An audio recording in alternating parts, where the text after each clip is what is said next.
Olá, meu nome é Pablo Vilaça, eu sou crítico de cinema e diretor do site Cinema em Cena, e hoje eu vou falar um pouquinho sobre o Animais Fantásticos 2, né, o Animais Fantásticos, Os Crimes de Grindelwald.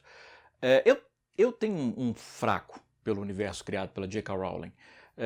Se vocês forem lá no Cinema em Cena, vocês vão ver, escrevi críticas positivas sobre todos os filmes da série Harry Potter, e sobre o primeiro Animais Fantásticos, e esse segundo, mais uma vez, assim, bastaram 10 minutos e eu já estava capturado pela imaginação e pela riqueza de ideias daquele universo. Esse é um videocast que não vai ter spoiler, quer dizer, eu não vou falar nada que não esteja no trailer.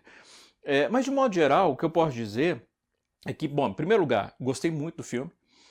Eu acho que o filme tem alguns problemas de direção que eu vou comentar daqui a pouco, mas de modo geral eu gostei muito do filme.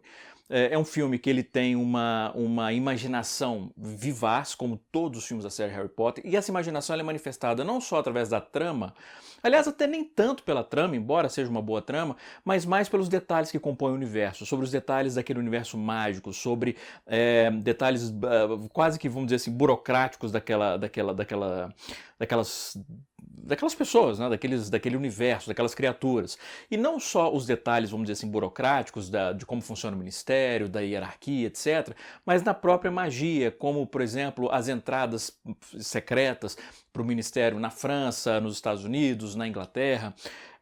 Esses detalhezinhos das magias em si, como uma investigação é feita para poder reconstituir os passos de alguém.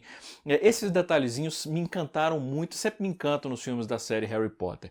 Mais uma vez o protagonista é o Ed Redmayne, que é um ator que eu acho excelente quando interpreta personagens como esse.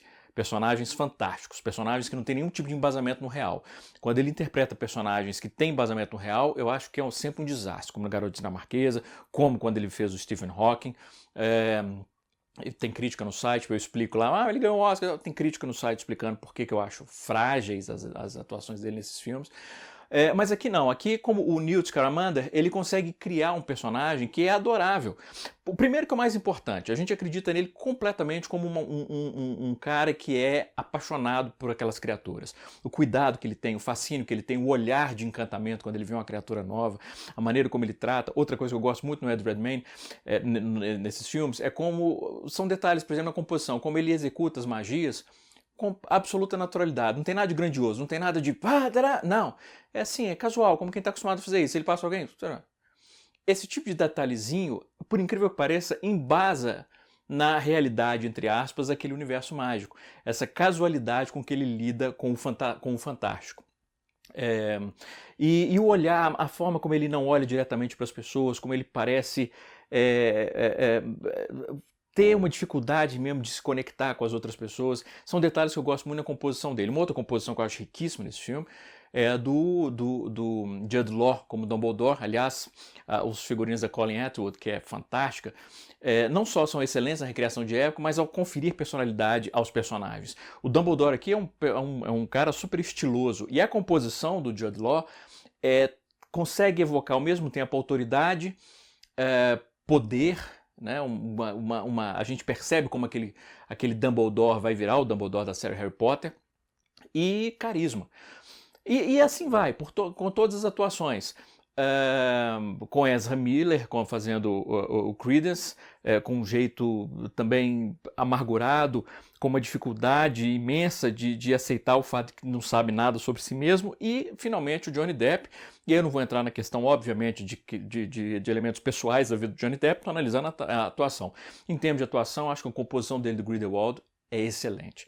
Ele não só transmite ameaça e inteligência, como ele articula muito bem, e aí vem a questão política, que sempre é presente no universo fantasioso criado pela J.K. Rowling, que é a maneira como o fascismo ele surge, não às claras, mas sob o disfarce de um objetivo nobre, seja esse objetivo nobre, entre aspas, né, o resgate de um passado idílico de um país, o Make America Great Again, ou era tudo melhor na ditadura, ou absurdos completos, mas principalmente a maneira como ele consegue envolver pessoas que normalmente não cederiam ao fascismo, ou ao apelo do fascismo, mas através de um discurso que é um discurso que apela às fragilidades dessas pessoas, às vulnerabilidades, às inseguranças dela. como ele identifica a insegurança de cada um e consegue usar isso para atraí-los para sua causa.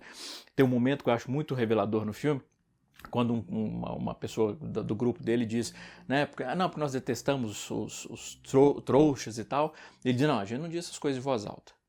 O que nós queremos é liberdade.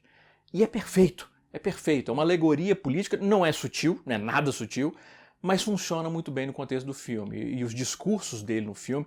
É interessante porque assim, chega a certo momento que você, como espectador, sabendo quem é aquele cara, você fala assim, até que faz certo sentido o que ele está dizendo. E não faz sentido, é absurdo, é preconceituoso, intolerante, é odioso, mas ele envolve o Johnny Depp fazer isso muito bem. De um ponto de vista, eu já falei da direção de arte, figurino, impecável, não só na recriação de época, mas no aspecto fantasioso, como ele diferencia o universo, o Ministério da Magia da França, da Inglaterra, dos Estados Unidos. E o que nos traz, finalmente, é o que eu falei que são alguns pontos fracos do filme, que é justamente a direção do David Yates, que é um cara que já tem uma experiência danada nesse universo. E aqui ele toma algumas decisões que, honestamente, eu não sei explicar. Não só a sequência inicial de ação é muito confusa, muito problemática, é difícil você compreender o que está acontecendo. Isso é uma falha grave, obviamente, na sequência de ação, mas algumas decisões pontuais que ele toma na narrativa, por exemplo, o excesso de uso de câmera subjetiva, né, quando um personagem está olhando para outro personagem e aí o diretor mostra ele olhando para a câmera, quer dizer, a câmera substitui o olhar de um personagem. Ele faz isso de maneira indiscriminada ao longo do filme, sem qualquer tipo de lógica.